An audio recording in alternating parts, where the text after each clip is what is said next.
اللهم صل وسلم وبارك على سيدنا محمد. واهلا بيكم في فيديو جديد وشقة جديدة، والشقة دي خطفت قلبي حرفيا. لكن في بقى مفاجأة في نهاية الفيديو هنقولها، بس بعد ما نتفرج على الشقة الرائعة التفاصيل والجمال.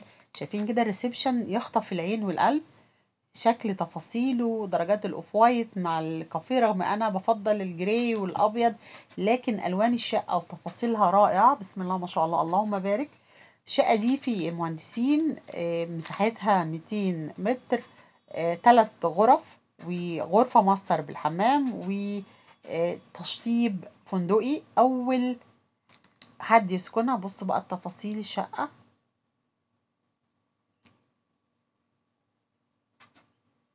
حلوة قوي تفاصيل الشقه. بصوا هنا، ندخل كده كده على السفرة بتاعتنا. في الجزء كده انتري مودرن، وهنا في كورنر بتفاصيله بقى، يعني مش مجرد حاجة خشب عليها الكاتل، لا، كافي كورنر كامل. مع بصوا بقى الركنة القمر دي، يعني يعتبر هنا ده انتري كامل، والدرجاته رائعة، مع شاشة التلفزيون مع المكتبة. كل تفاصيل الريسبشن تاخد العقل زي ما بيقولوا. هنا بصوا جمال السفرة اهو، الكراسي بتاعتها، التفاصيل الركنة اللي جوه، الانتري اللي جوه كمان اهو، واخد نفس الدرجات. وده جزء حلو جدا، يبقى عندي سفرة بعد الاكل الناس يبقى فيه موجود انتري، وبعدين في انتري تاني مختلف، او الليفينج اللي جنب الكافي كورنر. بصوا الجمال والالوان، ستاير سيمبل قوي، وانا شخصيا مش بحب البرائع، بحب ستاير بالشكل. طبعا الفيو بتاع الشقه رهيب.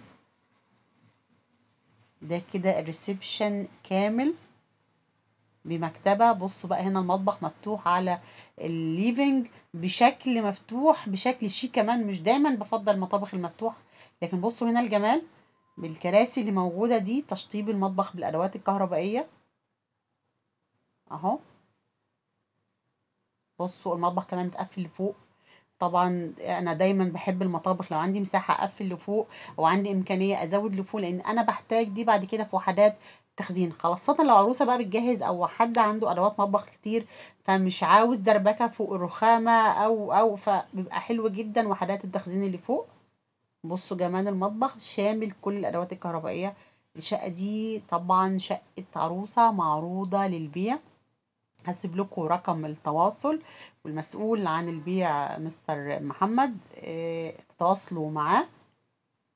لو حد عاوز الشقة دي في المهندسين، 200 متر صافي، 3 غرف رئيسية بغرفة ماستر بالحمام بتاعها، تشطيب زي ما حضراتكم شايفين فندقي، الفيو رهيب في الشقة دي في المهندسين.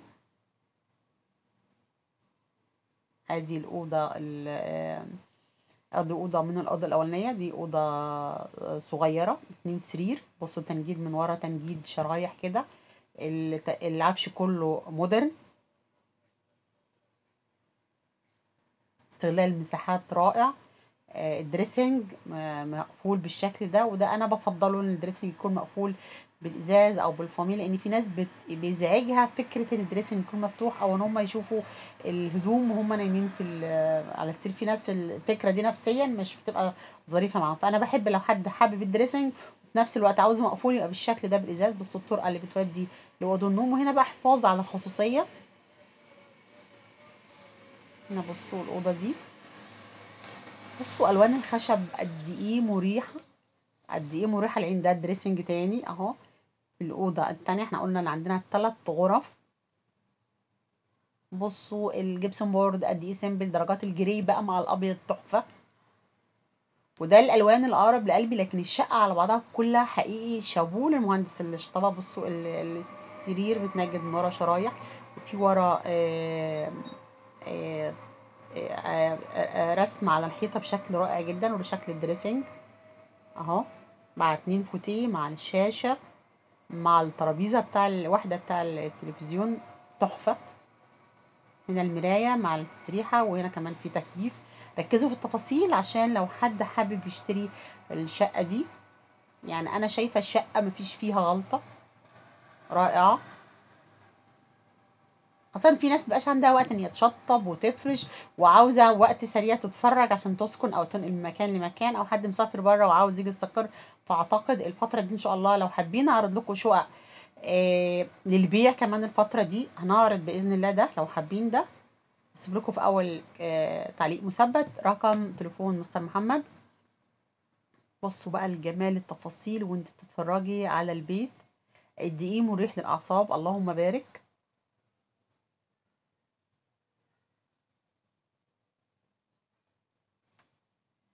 بصوا جمال الاوضه الماستر التالتة. بصوا الوحده بتاع التي في،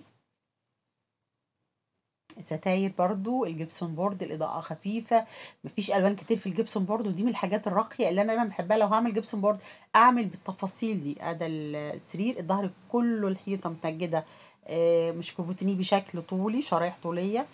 بصوا جمال الأوضة، أوضة فندقية رائعة.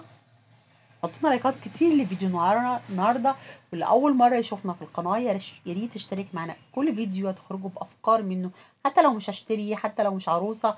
لو عروسة بتجهزي أكيد هتاخدي أفكار جديدة، لو ست بيت بتجددي بيتك هتاخدي فكرة ترتبي في الألوان، في الديكور، في التنسيق. كل فيديو إن شاء الله بنخرج منه بفكرة جديدة. لايكات كتير لقمر النهارده، حرفيا شقة قمر.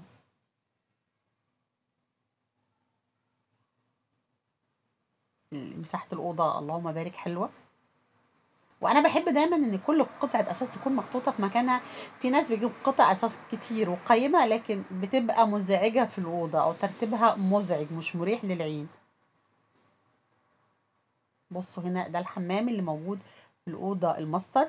وطبعا كل ما كان عندي إمكانية إن أنا أعمل حمام في الأوضة الماستر أو الأوضة الرئيسية طبعا بيدي نوع من الخصوصية، بيبقى أفضل كتير، خاصة مع الولاد والعيلة والضيوف. يبقى ما حتى لو في ناس بتروح شغل الصبح، فكرة إن يكون في حمام في أوضة ماستر أو في حمام في ريسبشن وحمام جنب أوضة النوم، طبعا دي بتبقى فكرة رائعة. ادي كده احنا شفنا الحمام الماستر. ده الحمام التاني اهو اللي موجود في الشقة. بصوا مساحته، الرخام، تشطيبه، الحوض، كل حاجة فيه بيرفكت. انا لاحظت ان هو مختلف عن الحمام اللي في الأوضة الماستر.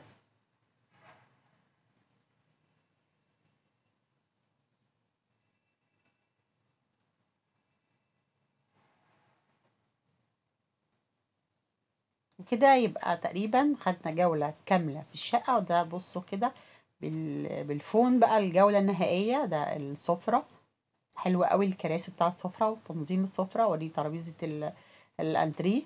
ده انتريه مودرن جدا مع الكورنر اللي فيه الركنة، يعني يعتبر ليفينج لوحده مستقل. او عندي ضيوف كتير او عدد كبير. اتمنى فيديو النهارده يكون نال اعجاب حضراتكم، واشوفكم ان شاء الله فيديو جديد وشقة جديدة وعروسة جديدة. واتمنى لحضراتكم مشاهدة ممتعة. وده حمام الضيوف اللي في الاول خالص في الريسبشن. اشوفكم ان شاء الله في فيديو جديد. نقول السلام عليكم ورحمة الله وبركاته. مشاهدة ممتعة بإذن الله.